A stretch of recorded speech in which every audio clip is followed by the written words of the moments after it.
ठीक है, downer cow syndrome.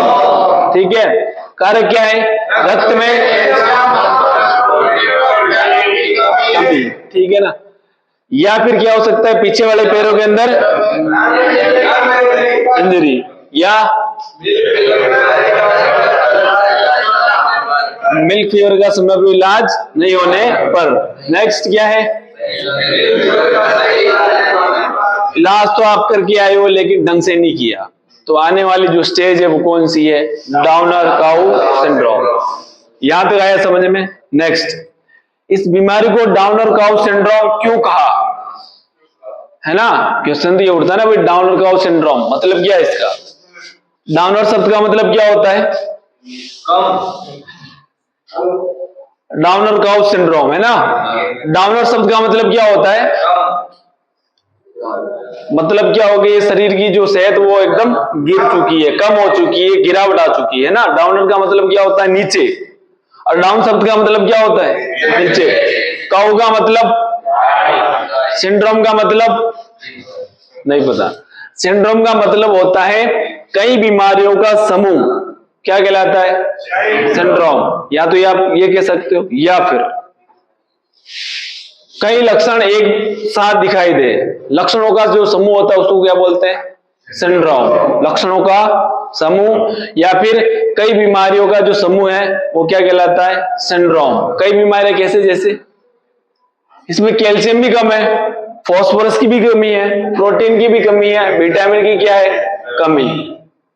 Calcium की कमी के सिम्टम भी दिखाई देंगे, फास्फोरस की कमी के लक्षण भी दिखाई देंगे, प्रोटीन की कमी के लक्षण भी दिखाई देंगे, और विटामिन की कमी भी हुई है तो विटामिन की कमी के लक्षण भी दिखाई देंगे। समझ रहे हो? समझ गए? हाँ।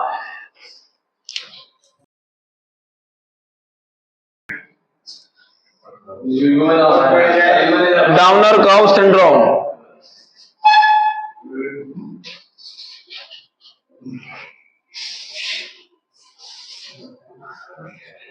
Downer cow syndrome. डाउनर मतलब क्या है? सेहत एकदम गिर चुकी है ना। पशु एकदम क्या हो चुका है? कमजोर। और समझ रहे हो? हाँ। काउ का मतलब क्या है? गाय। यहां से एक चीज कंफर्म हो चुकी है, बीमारी किसमें हो रही है? गाय के अंदर, है ना। किसमें हो रही है? गाय के अंदर भी सर्वाधिक किसमें? एचएफ गायों में। समझ रहे हो? सर्वाधिक किसमें होती?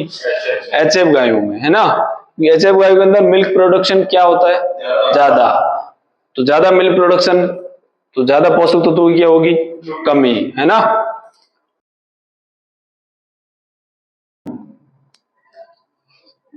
पशु की जो सेहत है बिल्कुल गिर जाती है ना। पशु की सेहत बिल्कुल क्या हो जाती है? गिर जाती है। तो डाउनर शब्द का मतलब ये हो गया। दूसरा क्या है? सिंड्रोम।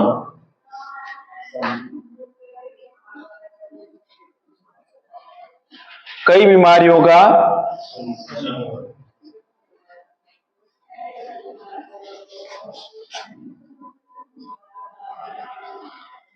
होता है, इसलिए इसको क्या नाम दिया? Downer cow syndrome.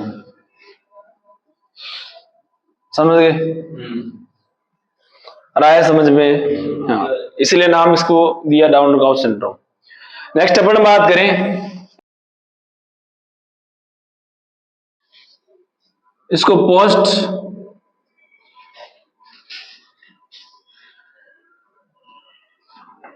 Parturient recumbency. Post parturient recumbency. Post का मतलब बाद में, पार्चुरेशन मतलब प्रसव या ब्याना, और रिकम्बेंसी का मतलब होता है लेटी हुई अवस्था में रहना। लेटी हुई अवस्था या फिर लेटना क्या कहलाता है? रिकम्बेंसी। समझ रहे हो? पोस्ट का मतलब क्या है? बाद में। पार्चुरेंट मतलब ब्याना या फिर प्रसव। और रिकम्बेंसी यानी लेटना। तो इस बीमारी के अंदर पशु ब्याने के बाद लेटी हुई अवस्था में रहता है। समझ रहे हो? डाउनर काउ सिंड्रोम में पशु ब्याने के बाद कौन सी अवस्था में रहता है? लेटी हुई अवस्था के अंदर। अरे इतने पोषक तत्वों की एक साथ शरीर में कमी हुई है ना, तो पशु एकदम लेटी हुई अवस्था में रहेगा, एकदम क्या है? कमजोर। क्या है? कमजोर। यहां पर हमने क्या लिखा? पशु की सेहत बिल्कुल क्या हो जाती है? गिर जाती है। मतलब क्या है? पशु क्या है? कमजोर है। क्या है? कमजोर है ना।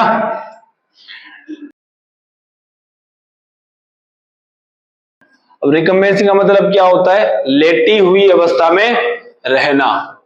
समझ गए? लेटना। बीमारी में जो गाय है ब्याने के बाद